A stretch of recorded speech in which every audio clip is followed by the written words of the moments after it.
Purple Line is a community podcast bringing you in-depth conversations with diverse leaders in the public and private sectors. Whether you're a student looking to gather advice or a professional tuning in for valuable resources, our dynamic programming provides inspiration and insights for all ages and backgrounds. I'm Marianne Gomez-Horta, your host of the Purple Line podcast and the CEO of the Congressional Hispanic Leadership Institute. Welcome. All right, Heather Kennedy, welcome to the Chili Purple Line. Marianne, thank you so much for having me. It's a pleasure to be here. Of course. So, of course, I've got a couple of questions for you, but really want to also just start by saying thank you. Thank you for not just your leadership at the Home Depot, but really kind of selfishly, your leadership on the Chili Board of Directors. I know that when you joined the board, it was like jumping in on the governance committee, Yes. being able to bring on board new members of Congress to join us, as well as some corporate executives. So thank you again for that. You've been definitely a very big key player in that. So thank you. Absolutely. Serving on the Chili board has been a privilege and a learning experience for me, and just so rewarding to see the classes of global leaders coming through, many of them interning or several Right. of them interning at the office and getting the experience. Seeing their trajectories has been just a real thrill. I've also learned a ton on the governance committee, being able to understand what makes an effective board. You've been a great mentor in that regard. One of the big accomplishments we had was to create a new handbook for Chile. Right. And I think hopefully that will continue to serve the organization well. No, thank you. And part of that too is, I think one of the things that makes the board of directors gel so well, besides the fact that it's a bipartisan, bicameral group, is also the diversity of everyone's backgrounds, gender, what they studied in college or what they didn't, what they've learned. Sure. We have such a mix. So I'm curious from your perspective, what have you learned from being on a very diverse board of directors like Chili's? Yes, absolutely. Well, in a town like Washington, where people are compartmentalized in their stripes, whether That's it true. be party affiliation or committees or whatever it is that they're working on. This has been a real interesting opportunity to build relationships that I wouldn't have otherwise built, both in the private sector, but also with maybe members of Congress that I've been able to interact with that I might not have otherwise. So I've Right. really enjoyed that.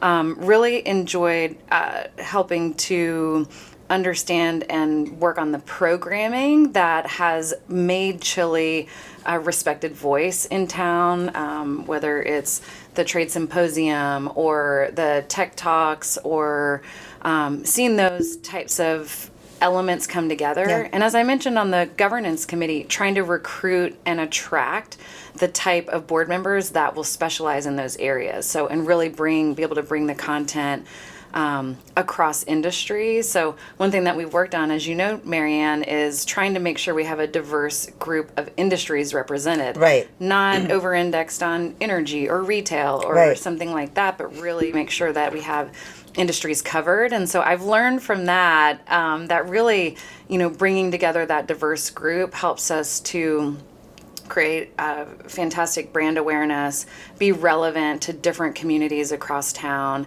and really provide an enriching experience for the global leaders. For the entrance, their that's been great. experience. I was trying to go, I was starting to go back to the list to figure out how many college students have gone through your office and your team, and I kind of lost track, to be honest with you. Well, some years we have one, some years we've Yeah. had two, and then this past year we had two interns at the same At time. the same time. So it's Yes. not been really a linear Yeah. situation. So it's hard to say, oh, we've done it for 8 years. We've had Right. 16 interns. It's probably been much more than that. And we've created a fun little alumni network. It has. And they stay in touch, and it's just so gratifying to see them leave our office with sort of their eyes opened a little bit as to how corporate America Right. engages in the political process, and then go to the Hill, go into the administration, or go into the private sector. I know they're everywhere, They Heather, and you have they like a little are. drop, and your team does too. So, college students, let's go down to Heather's college Okay. life. There's a lot So there. yeah. So, Florida is where you grew up. tell us a little bit about your college experience. And I think you were an intern too at one point. Yes, or something of like that. course. So if you can share a little bit of that. Happy to. So I call myself lucky in that I knew early on that I kind of had an interest in the political world, but also not necessarily as an elected official. I was interested in business.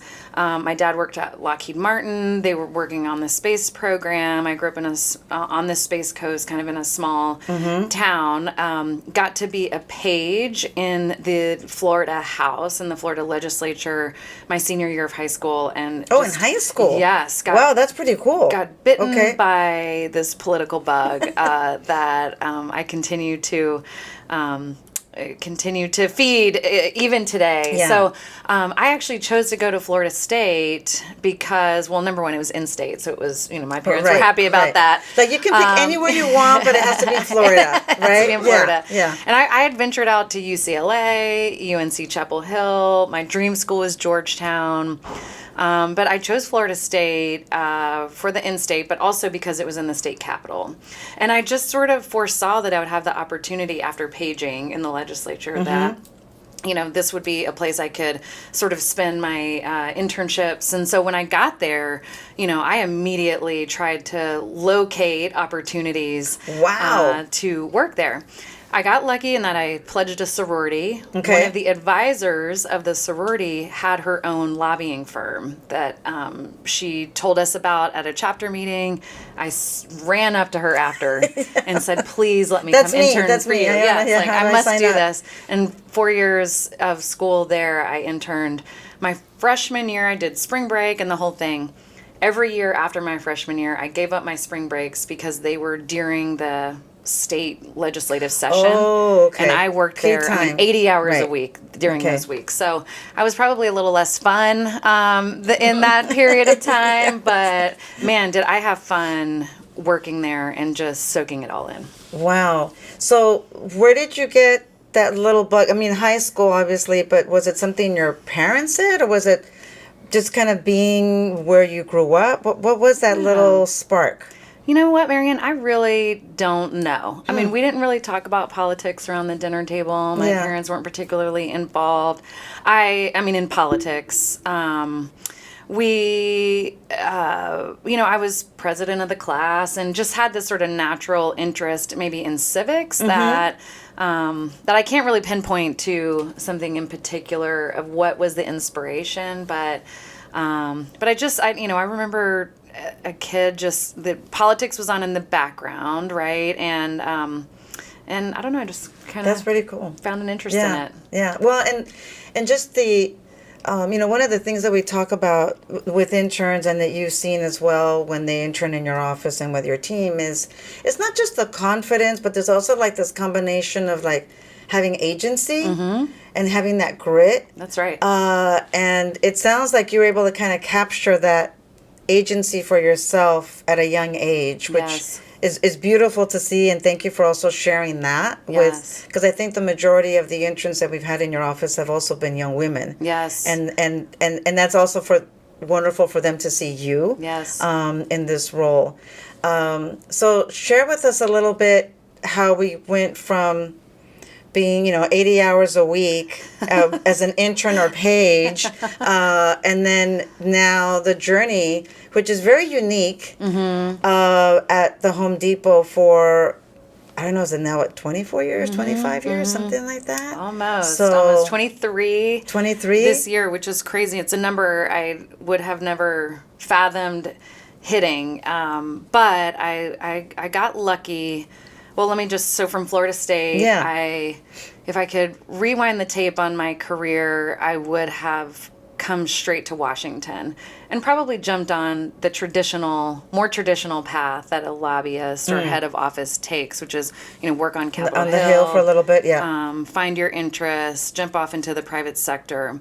I decided to move to Atlanta, just sort of next largest, closest city, maybe, influenced by not wanting to go too far from home, not really having a Washington This is your senior year in college, you decided? Senior year in college. Okay.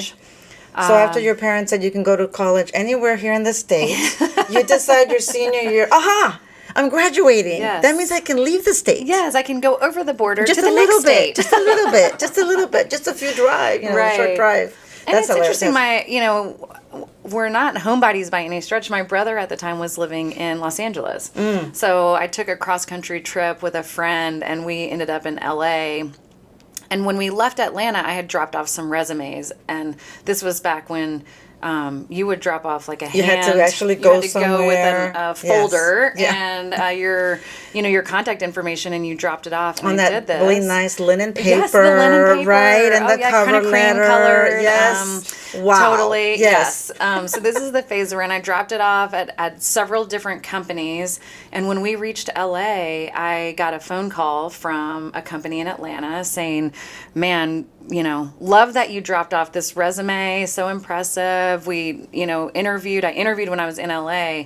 They hired me. And when I flew back to Atlanta, I started at a sort of a communications, public affairs, really PR boutique agency. Okay. Was my first job out of college. And in that, I added to my toolbox public relations, Good. media relations, public affairs, and sort of like the brand element of the communications portfolio that I think dovetails nicely, and it's really paid off in my career to the government affairs portfolio. Right. So I was hoping to probably, when I started that job, that I'll do more public affairs, but it really was media relations. And I learned pretty quickly, I didn't love that, but I think that's an important Skill. understanding in your life is to kiss some frogs, like figure out what you don't like to do because it steers you more directly. And I was having that young influence of like, I know what I'm interested in. I could have probably just stayed on that path, but taking this sort of little bit of a comms diversion was an interesting experience. And as I was living in Atlanta and young and networking and trying to find my way and being ambitious, very quickly saw that Home Depot is a company that really is an incredible force in Atlanta. Oh, totally, along with UPS and Delta, right. Chick-fil-A, Southern Company, Coca-Cola. Coca-Cola as well, right. And started networking around and found someone who knew someone in Home Depot. Interviewed for a job I knew absolutely nothing about. That's hilarious. So how long were you at this boutique firm when then you went to Home Depot? About 18 months. Oh, so okay. not long. Yeah. And I sort of got on that young person's path, like I'm going to hop around. Got into Home Depot doing this job I knew nothing about. Hustled and learned and researched and somehow they hired me. I think I just sort of, I think just will and at grit. the Home Depot headquarters, like Home global Depot headquarters.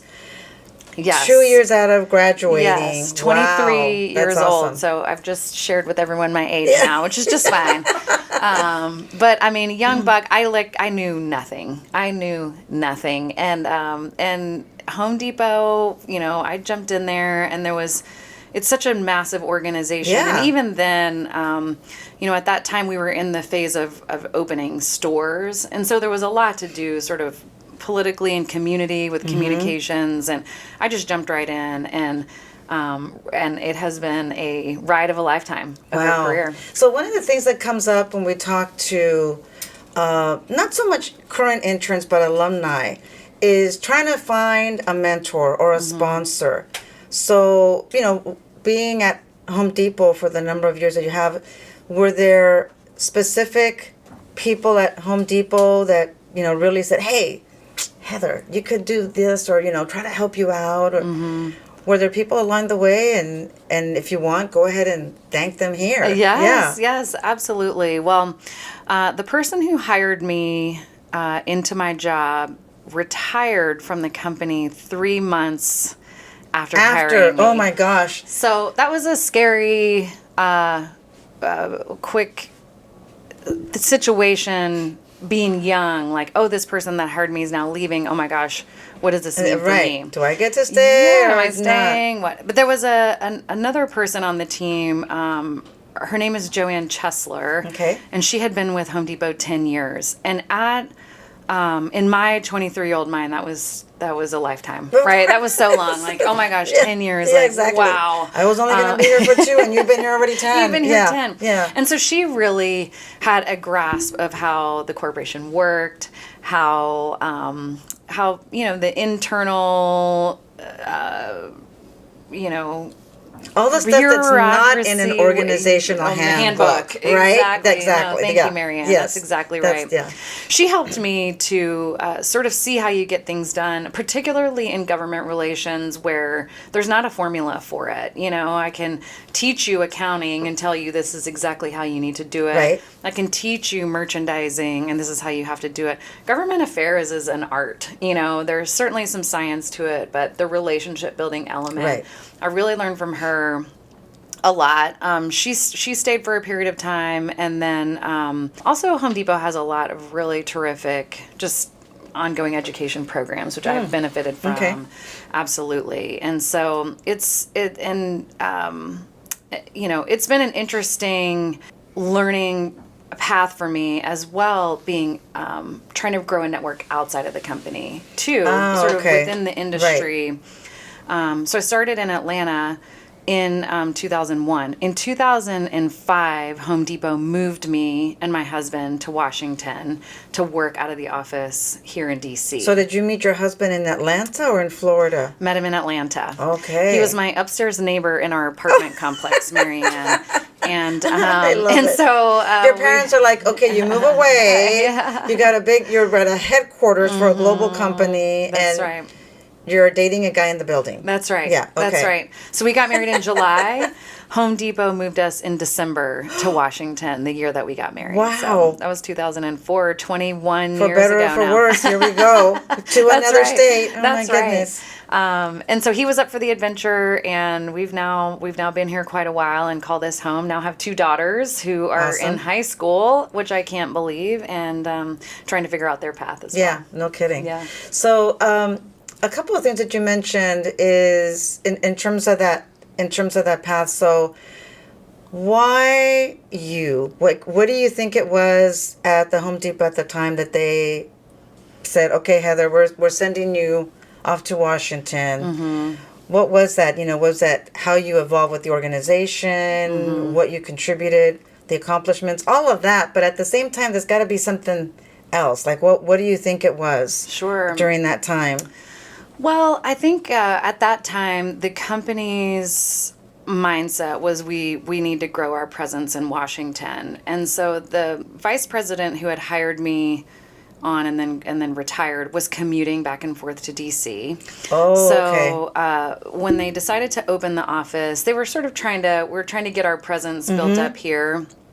And a thing I love about Home Depot, you think about the ethos of the company, like you can do it, we can help, more saving, more doing. Like we are an organization of doers who are self-starters. One of the values on the wheel here behind me is entrepreneurial spirit. And so when you're starting a new office, you need people who are comfortable in that uncomfortable unknown. And so I think maybe that's why me a little bit. I was one of those always sort of coming up with a new idea and them giving me the leash and or license to go do it. That's awesome. And able to sort of prove over and over that I would have it work. And so I think maybe that's why me. Yeah, no, it also sounds like you had an opportunity to take those opportunities and those leaps. You figure it out pretty quickly. Okay, this is what I want, this is what I don't want. And that's a huge asset in a major company as well, to have somebody who's able to do that really quickly. And it's sometimes some people learn it and practice it along the way, and I'm sure you had a lot of practice doing that. So you're part of the team that started and really built the office of Home Depot in Washington. So I'm curious, is there a story you can share with everyone about, like, when you think about how crazy it was to start the office there? Is there an interesting story you can share about either working with an elected official or just getting the office going? Yes. Well, in a new environment, it's sort of all hands on deck. And I had my particular role that I was doing. I was head of sort of the political engagement for the company. So think about the PAC and the grassroots. And as we were growing the office, it was in the George W. Bush administration, and then it pivoted and President Obama was elected. And when that occurred, sort of our issue set evolved at that time. And we didn't really necessarily have the expertise in-house to navigate that. So think about like healthcare emerged as an issue, which we weren't really working on before. And so this is where I think career development, professional development comes in, is you look out on the horizon and say, what's a problem either the company has, my boss has, the department has, something that we need to solve that we don't have a solution for, and raise your hand to go do it. And so when you're creating a new office and there aren't resources everywhere and all the existing expertise isn't necessarily in place, it's a great opportunity to raise your hand and say, actually, let me do it. I knew nothing about healthcare. I knew nothing, and it's a complex Right. It doesn't matter which administration. Yes. One, it's just always complicated. Yes. And it's also very complicated here in the United States compared to other countries. That's right. So it's just very different. And you think about Home Depot, we're a gigantic insurer of people, right? We have 500,000 employees almost, so huge portfolio of insurance. So I could see it was going to be emerging as an issue, and I really wanted to pivot my career from the political side into lobbying. So now that I was in place in Washington, we had this new space, we didn't have a ton of people, I raised my hand and said, hey, can I do healthcare? Okay. And they all looked at me like, what? Sure. You're signing up? Sure. Yeah. And so that gave me a real opportunity to learn a new skill set, which I'll call lobbying, to learn a new issue set, right, which was healthcare, to build sort of my own name and brand while we were kind of building up the Home Depot office. So it became an opportunity that I didn't necessarily foresee, couldn't have really planned out. Oh, yeah, of course not. Yeah. And I think, fortunately, and this is no knock on my healthcare friends, that wasn't, the expertise that I ended up, I developed it, we worked on that issue, the legislation passed, and really we fought for Home Depot's interest in that. And then I was able to pivot to lots of other issues with kind of the generalized expertise that I built as we were starting that office. So how many years did it take from moving here to now? Here in town, there's always that somebody's from this office, and then when I say, oh, well, but Heather Kennedy is the head of the office, they're like, she's the head of the office, because that's a big deal here. So how long did it take you to get from starting the office, getting that going, to running the show? Yeah, I mean, it was a long time. The healthcare pivot was 2008, and I took over running the head of federal government, or all of government relations, was 2018. So 10-year run from pivoting to lobbying. Now, I had moved up to DC in 2005, so 13 years from when I stepped foot into DC. But the great thing was I had by that time, essentially every job within the department. Remember, I started in political. I had the state government affairs background and then got some federal policy chops. And so when the opportunity presented itself in 2018, I was ready to go and had there's sort of a thing at Home Depot where often you do the job for a while before you actually get the title. So there's a lot of companies there's a lot of companies that do that. And I think it's great, because that way when you step into the role, you have the confidence that you're ready for it. Yeah. So one of the things that came up during COVID as well, I remember, having to make all these decisions. Oh, yes. Those emergency executive committee calls, if you recall, that we were on, trying to take care of interns, checking on each other. I just remember you really, stepping into that and helping. Was there anything that came out of that experience, being in the role that you are at Home Depot, that would be like lessons for for some of our listeners, especially some of the young professionals? Absolutely. I mean, COVID was a dramatic situation that we all lived through Right. and had to grapple with things we never dreamed of. From a Home Depot standpoint, I had been in the role now for 2 years, essentially, maybe even a little less than that. And we as a company, we're not regulated in the way that a defense contractor or a healthcare company is. Right. Generally my job is to keep the government out of our way. And so we found ourselves directly in the fire of this debate over what is an essential retailer. Do you remember that? Grocery stores, of course, but Best Buy not. Right. Is Home Depot essential or not? Right. That was a very stressful time period for the retail And then also how big, if it's a small store versus a big store Yes. versus how many employees. Yes. And that whole element. The distance apart that your cashier Right. stations had to be. I mean, so many regulations. At one point, we had 800 sort of different regulations across the country that we were Wow.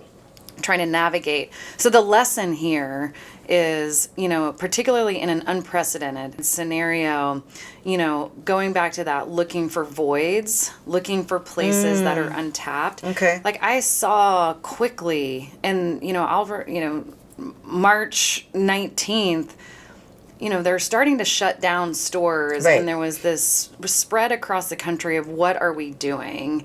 And I wasn't asked or tapped, but took it upon myself to kind of step in the void to tell all of the store leaders, like, we will communicate with you what the rules are, instead of vice versa. And there could have been a scenario where, each region kind of took it upon themselves to communicate with us.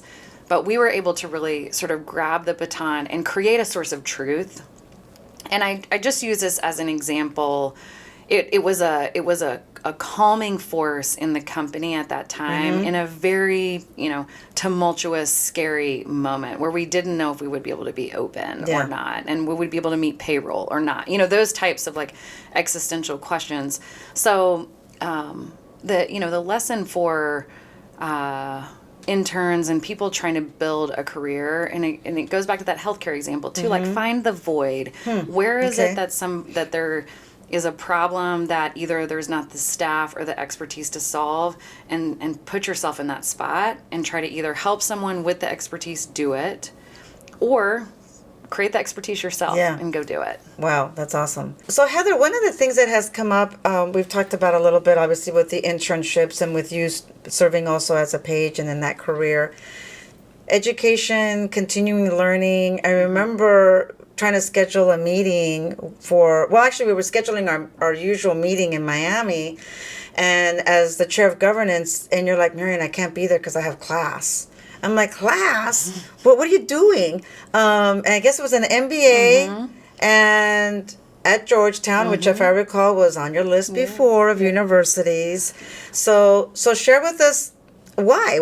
Did you really need the MBA now? Well, I love learning, and I did sort of still want to check that Georgetown box. Okay. And now living in Washington, I'd always sort of looked at it, and as your career progresses, particularly as a woman, you then have kids, and that's your priority for a while. Right. And like, as the time where I always would have thought now's the perfect time, other things in my life weren't perfect.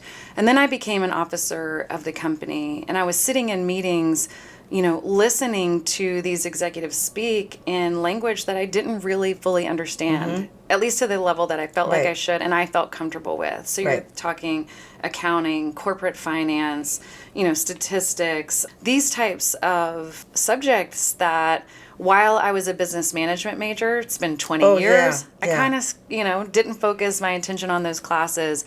So the goal for me, and as I wanted my career to continue to grow and maybe see, another promotion or two, which I hope Of for, course. I felt like I needed those classes, that expertise, and to be able to comfortably speak the language of the C-suite.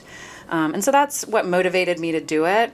I don't regret it for an instant. However, as you well know, having done this, Marianne, it's difficult. Yeah, it is. It is not a yeah. part-time deal, and you're balancing a lot.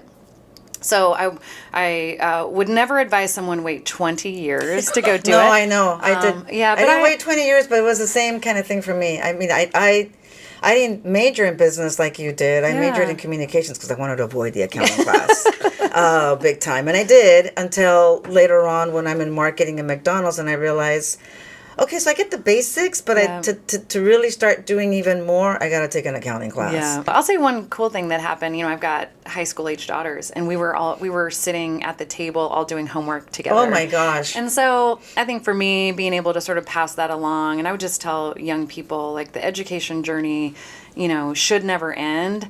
I would say, don't wait 20 years, but do get some real world experience before you go get a graduate degree. And sitting in those classes with the expertise or experience that I had, and in an active situation where I'm sitting in C-suites and on earnings calls, being able to sort of immediately apply it. It was an enriching experience, and I'm thrilled that I did it. That's awesome. So my last question for you is kind of an academic one as well. Okay. Going back to college, what was your favorite class and why? Okay. Let me give you the answer I'm supposed to say and then my real one. Okay. I'm going to go with graduate school just because that is most top of mind for me. But entrepreneurial finance was one that I really enjoyed, and sort of how venture capital world works and how people fund their businesses. And it's such a long way away from Home Depot, but so much applicable. Especially from the entrepreneurial essence of it. Right, exactly. So that sort of gets me out of the sort of maybe traditional path of like corporate finance. I'm not trying to do that. I'm trying to understand, M&A. We do a lot of M&A at the Home Depot. And, so it really took me out of my comfort zone. And I loved it. It was really enjoyable. The class that I really enjoyed the most, though, this takes you all the way back to Florida State. My junior year, I took a golf class, Marianne. Oh my gosh! And of course, did you actually get credit for the golf class? I got 3 hours of credit for the golf class. I mention this specifically because I think golf as a lifelong sport, it also has been a difference maker in my career. And particularly as a woman in Washington, you're sort of trying to build a reputation and make a name for yourself. Golf is actually an interesting avenue for which to do that. I totally agree. Right? I totally agree. Yeah. I've played in tournaments where, it's 100 men and 2 women. So that means you won all the prizes, you won all the prizes. For the closest to the pin. Because I did too. When I started out, I won everything. Now I don't win as much. So. Yes, I know. There's more women now. There's more women that play, which is awesome. Which is wonderful. Yeah. But you become memorable, you build relationships. And so I think all the way back to that golf class in, 1998, that sort of set me on a lifelong trajectory of loving golf and wanting to help women in our industry get comfortable with playing and playing with the guys and sort of being out there and making a name for themselves. I love that. Everybody else picks a whole different kind of class, Heather. But of course, being the trailblazer that you are and the adventurous woman you are, you would have picked golf. Yes, I love that. Yes. So, Heather, thank you so much for spending some time with us on the Purple Line, for sharing your journey. And thank you as well for just being this awesome, I've said this before, a true thought leader for our interns and our alumni. Thank you so much, Heather. Thank you, Marianne. It's been such a pleasure. I am so thrilled to be a part of Chile, and your leadership has really catapulted this organization to where it is, making the impact that it is on young people and our community. So thank you for letting me be a part of the Chile Familia. Love it. Thank you, Heather. All right. Thanks for listening to The Purple Line. Follow us on social media at The Chile, at THECHLI. Thank you for joining us on The Purple Line.